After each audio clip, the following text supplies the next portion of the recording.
ES Hoje, a gente te conecta com a notícia.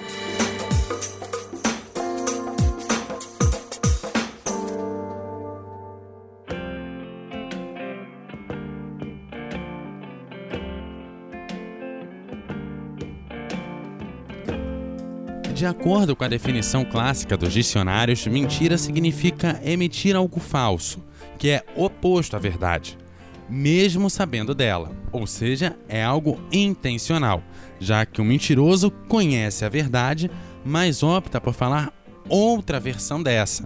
Todas as pessoas já mentiram pelo menos uma vez na vida, e se você disser que não, com certeza você está mentindo. Pode ser até aquela enganadinha para não magoar alguém, aquela falsa indisposição para faltar a aula na escola, ou aquela dor de cabeça para furar um compromisso. O problema é quando essas mentiras ultrapassam o limite da lei e da saúde mental. Como diferenciar um loroteiro de um estelionatário ou um mitomano? Bom, é para isso que a gente chamou um especialista no assunto para conversar com a gente, o professor do Departamento de Psicologia da UFES, o Luiz Francisco Espíndola Camargo. Luiz é membro do grupo de pesquisa Psicanálise Clínica e Laço Social e tem experiência na área de psicologia clínica e também psicanálise, atuando principalmente com psicanálise e ciência. Professor, seja muito bem-vindo.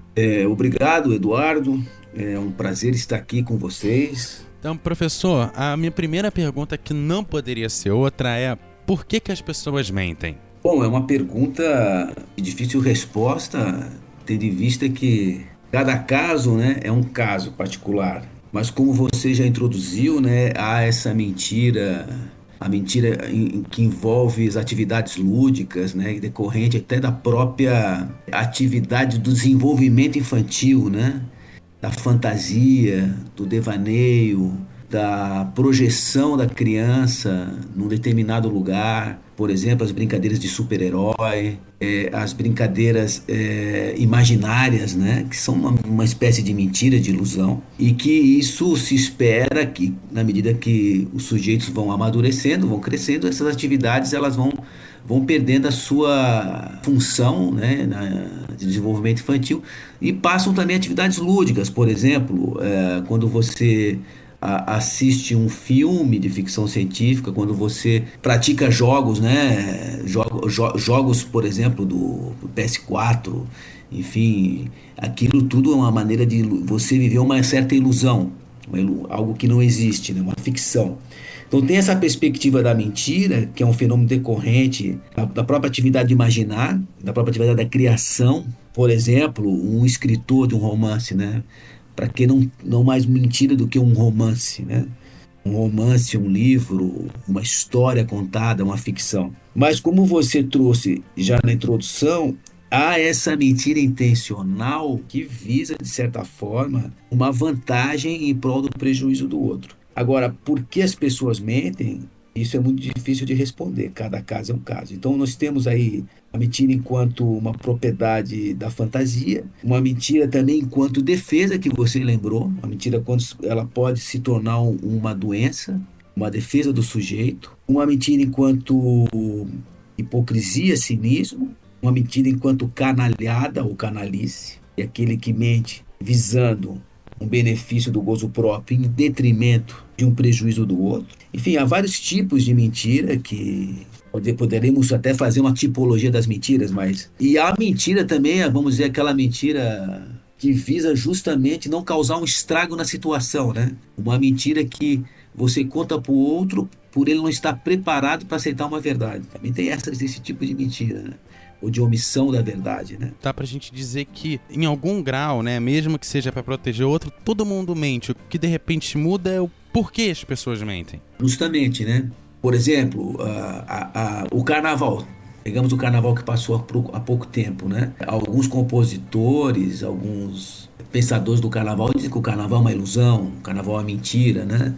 As comunidades passam 360 dias na dureza e 5 dias na ilusão, né, de que são o rei na avenida. Tem certos certas músicas que falam desse tipo de comparação. É a realização de um prazer na fantasia. E é que a gente começa a adentrar um pouco na questão da subjetividade, na questão de quando essa fantasia se torna uma doença. Dá pra dizer, então, que em algum grau a mentira faz parte da história da humanidade? Porque pra gente poder ter essa ilusão do carnaval e ter esse espaço aonde a gente tem todas as glórias, apesar do mundo que nos cerca, que um mundo que talvez não se pareça tão bonito, tão colorido, com tantas plumas, tantos paetês, como o senhor falou do carnaval, isso não torna uma forma do mundo funcionar, a gente precisar daqueles 5 dias de glória, mesmo que não seja uma glória verdadeira, que tenha um impacto real no nosso dia a dia, mas que seja uma espécie de fuga da nossa própria realidade, que por um período seja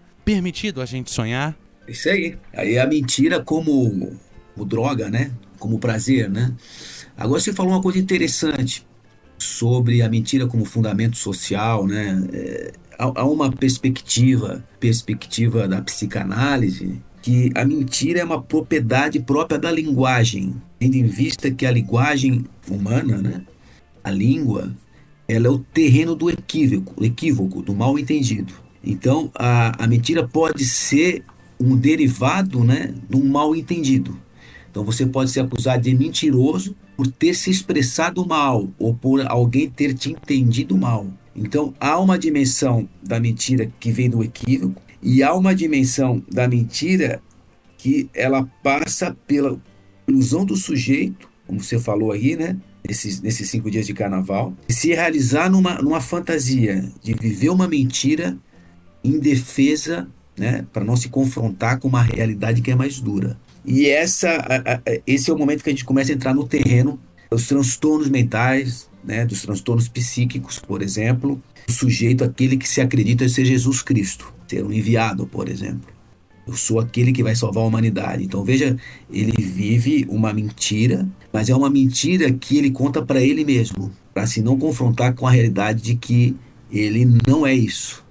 Não é isso que ele diz ser. Como é que a pessoa começa a adotar essa ilusão no dia a dia dela? Porque não vem de um dia para o outro. Eu imagino que para você passar a encarar a mentira como a sua realidade, você perpassou um processo de alguma forma, como a gente forma para a sociedade, não tem uma certa formação para essa vivência em torno dessa mentira? Então, nesse caso específico, eu estou falando dos casos das psicoses, né? Os casos em que o sujeito tem uma ruptura com a realidade, né? O que a gente chama de uma crise, onde ele rompe com a realidade e a partir de então ele começa a desenvolver um delírio sobre si, sobre o mundo. É o caso, por exemplo, de um artista que foi muito citado no ano passado, teve até uma exposição dele em São Paulo, que é o Arthur Bispo do Rosário.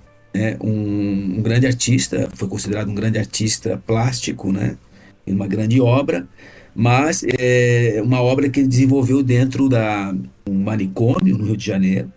Ele ficou internado muito tempo lá, mais de uma década, 2 décadas. E nesse delírio dele, ele é um tipo de um grandão do mundo, né? Um ministro do Supremo Tribunal Federal, um ministro, né? Ou um juiz que vai julgar os vivos e os mortos no juízo final, escolhido por Deus. Então veja que importância que ele tem nesse delírio dele, né? Ele é o escolhido por Deus para julgar todo mundo, né? Quando vem o juízo final.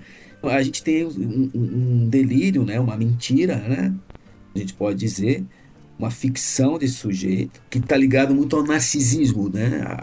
A questão do narcisismo, onde ele, nesse delírio, ele é uma pessoa muito importante.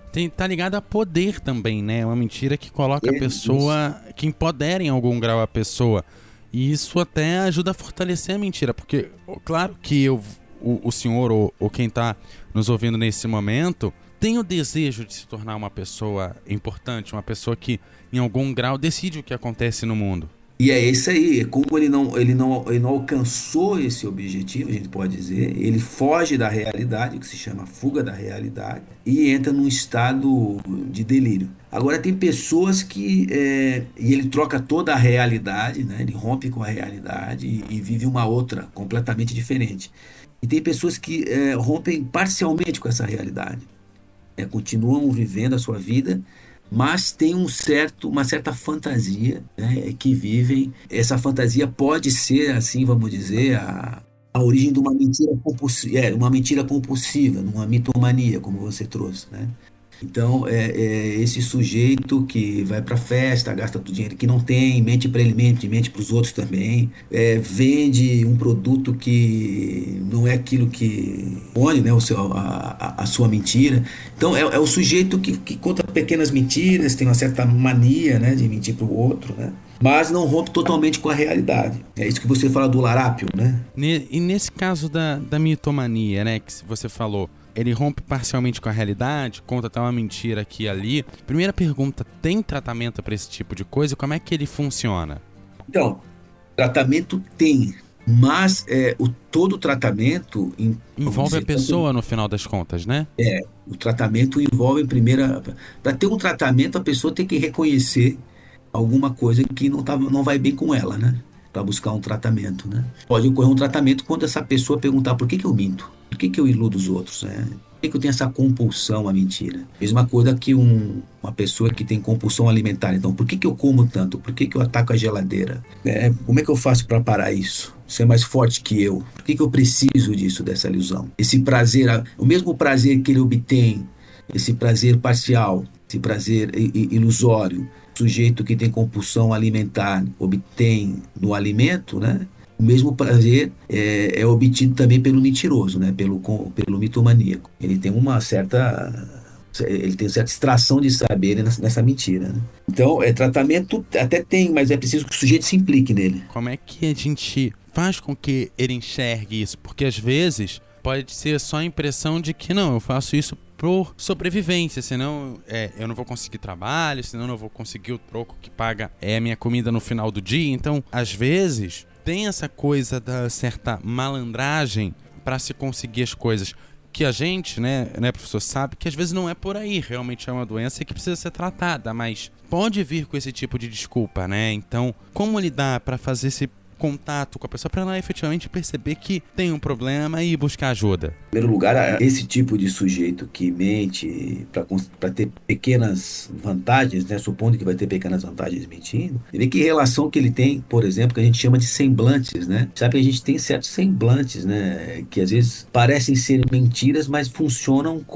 e operam na vida. Por exemplo, o sujeito que para conseguir um trabalho tem que estar bem apresentado, sei lá, de terno e gravata, em determinados setores, né, do mercado, por exemplo, o setor jurídico, né, os advogados, juízes, magistrados, eles têm uma certa relação social com a vestimenta que funciona uma espécie de semblante, né, que dá um certo ar de seriedade, né, para eles, né, e que isso não é uma mentira. Por que não é mentira? Porque isso funciona dentro dessa classe, né? Então não é uma mentira, né? Esse tipo de sujeito que mente sobre o seu currículo, que mente sobre a sua precariedade, vamos dizer, né? É um tipo de sujeito que uma hora ou outra ele vai ser pego, né? E ele sabe disso, né? E é um sujeito que geralmente ele, diante dessa sua própria mentira, tem algo da vergonha e algo da covardia. Esse não é o pior mentiroso, na minha opinião. Esse é o mentiroso que não causa tanto prejuízo para o outro, né? Ele causa mais prejuízo para si do que para o outro, né? Mas eu gostaria de falar depois de um outro tipo de mentiroso. Eu queria saber se quem sofre com isso consegue se recuperar, né? Porque a gente espera que a pessoa passe a trabalhar com a verdade. Isso é possível? Ou em algum grau a pessoa acaba tendo algum tipo de recaída no processo? Bom, esse tipo de mentira, né, que é a mentira do fingimento da dissimulação, o que seria um tratamento com esse tipo de sujeito dividido que a gente chama, né? Entre a mentira e a verdade. Esse sujeito que, de certa forma, mente, mas se sente mal mentindo, se sente envergonhado mentindo, quando é descoberto. Esse tipo de indivíduo, a gente fala que esse indivíduo, ele, de certa forma, ele tem que se haver com as suas dificuldades, com a sua verdade, né? Deixar de mascarar a sua verdade, né? E assumir a sua verdade, da qual ele se envergonha, por isso ele mente, se faz de algo que não é. Isso é possível, mas é um tratamento que exige um pouco de paciência, né? O sujeito se confrontar com a sua verdade. E a sua verdade enquanto sujeito, né? Diante da sociedade. Né? E a partir dessa verdade fazer algo, né? Também.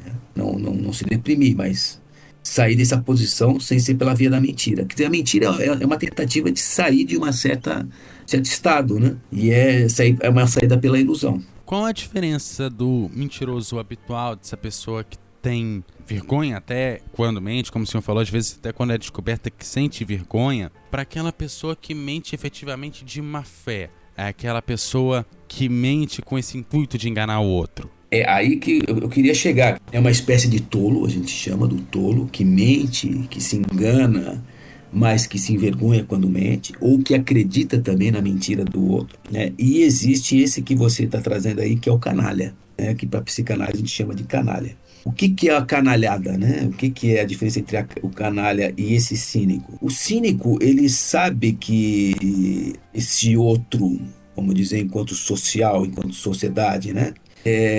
A sociedade ela não tem uma consistência. E a sociedade é uma espécie de acordo entre os homens, a partir das suas leis, das suas instituições, para se fazer consistir e regular as relações, né?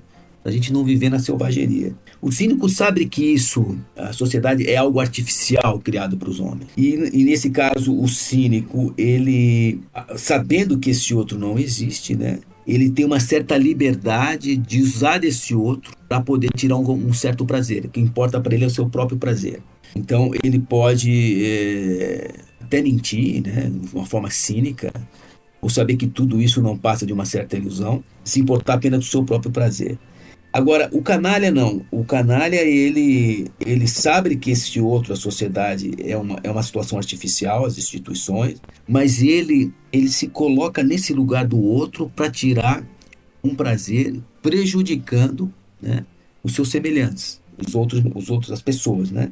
Então é aquele que mente, como você falou, visando obter o seu próprio gozo, em detrimento dos outros, né? Passando por cima dos outros da sociedade enquanto instituição, das normas, das leis que condenam a mentira, né? Então, esse aí que é o que a gente chama do canalha que mente para tirar um benefício e uma vantagem sem nenhum pudor, sem nenhuma vergonha. Então, tem aquele que mente e sente vergonha, e tem aquele que mente propositalmente para usar os outros como objeto e obter seu próprio prazer. É possível a gente conseguir reconhecer esse tipo de diferença entre quem tá ali para prejudicar, para aquele que tá mais no intuito de se defender da própria verdade do que de destruir o outro? Sim, tem visto muito isso, né, atualmente, né?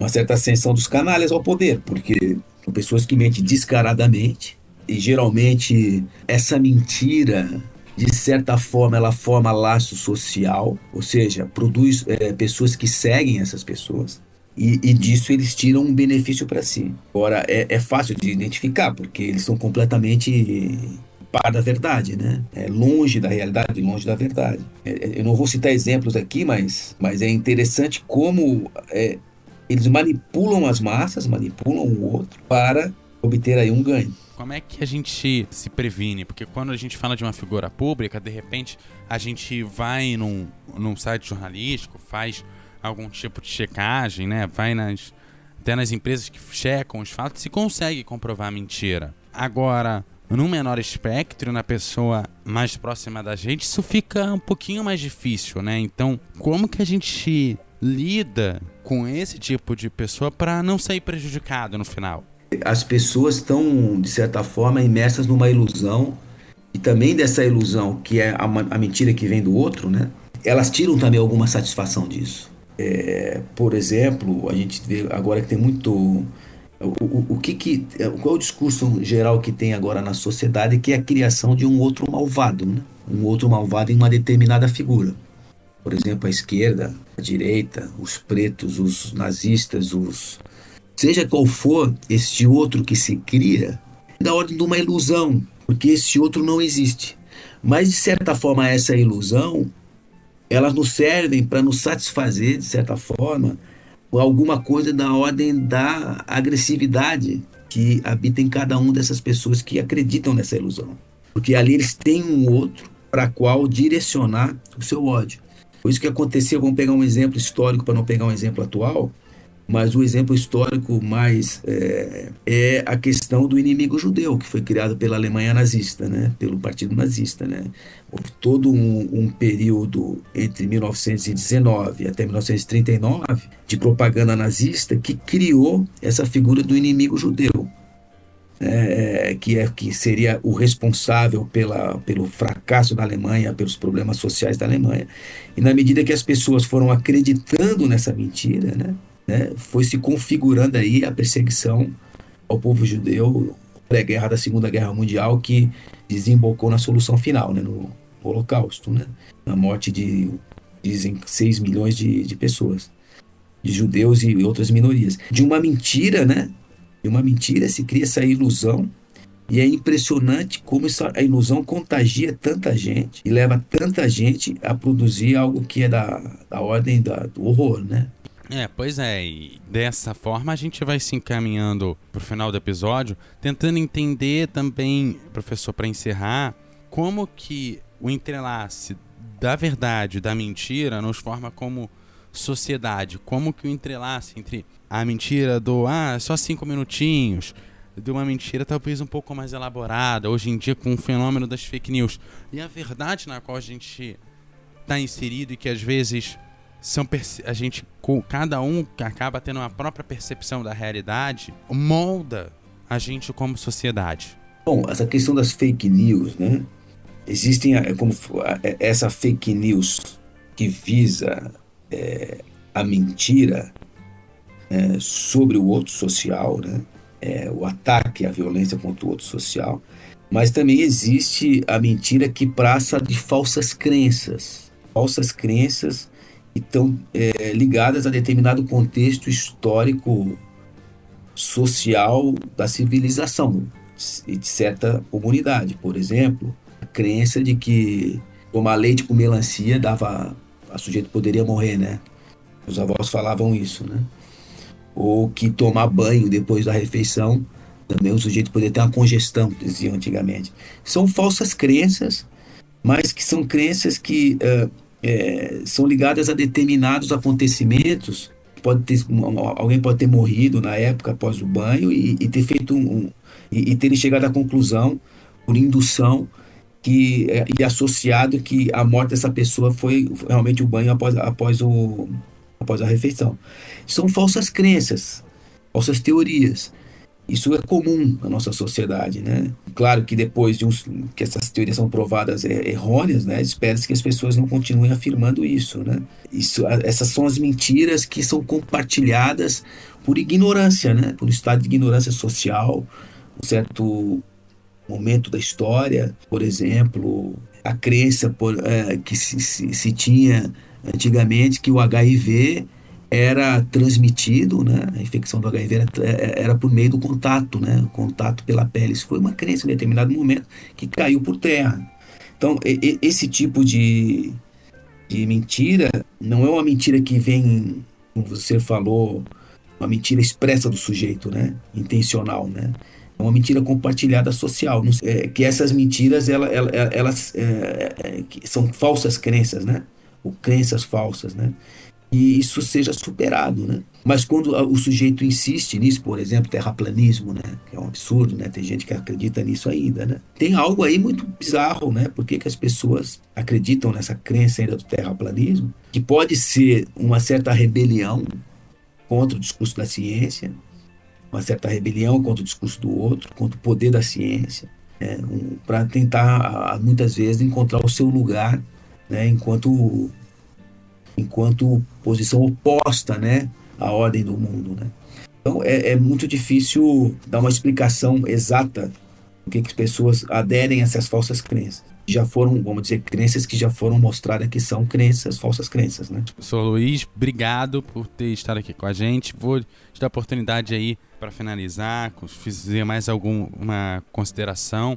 Pode ficar à vontade. Consideração que eu gostaria de fazer é que esse é um tema muito, muito atual, que vocês estão trazendo aqui, podcast, muito importante, que toca desde essa mentira do dia a dia, a mentira como anedota também, aquela mentira do pescador, que muitas vezes é lúdica, é engraçada, é chistosa, a mentira dos humoristas, né?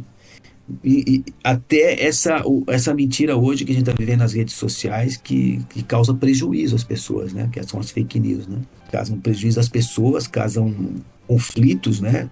Que a gente está vendo aí nas famílias, enfim. É impressionante como as pessoas, elas são apegadas a esse tipo de mentira. Isso que é o fenômeno que a gente não consegue ainda explicar completamente, apesar de que tem várias teorias sobre isso, porque que as pessoas se apegam tanto a essas mentiras. E ainda em grupos, né?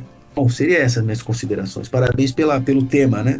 Um tema super atual. Obrigado, professor. Lembrando que aqui a gente sempre te convida a debater, refletir e, sobretudo, a se informar. O ES Ouve tem edição de Eduardo Couto, texto e produção de Carol Boeri e a direção de jornalismo de Daniele Coutinho. E, galera, aquele abraço e até a próxima.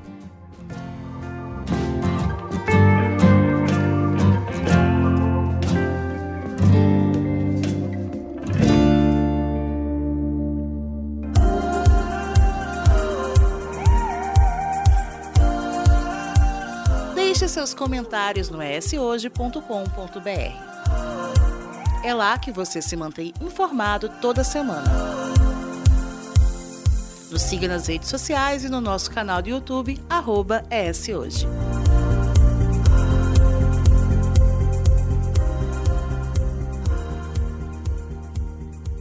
Fique por dentro do ES Hoje. Toda sexta-feira, nosso boletim traz as principais notícias da semana em um formato rápido e objetivo, de 1 minuto dividido em 3 partes. Inscreva-se no nosso canal do YouTube e siga @ES Hoje nas redes sociais. Confira diariamente as atualizações das notícias em nosso site eshoje.com.br e não perca nenhum boletim ES Hoje.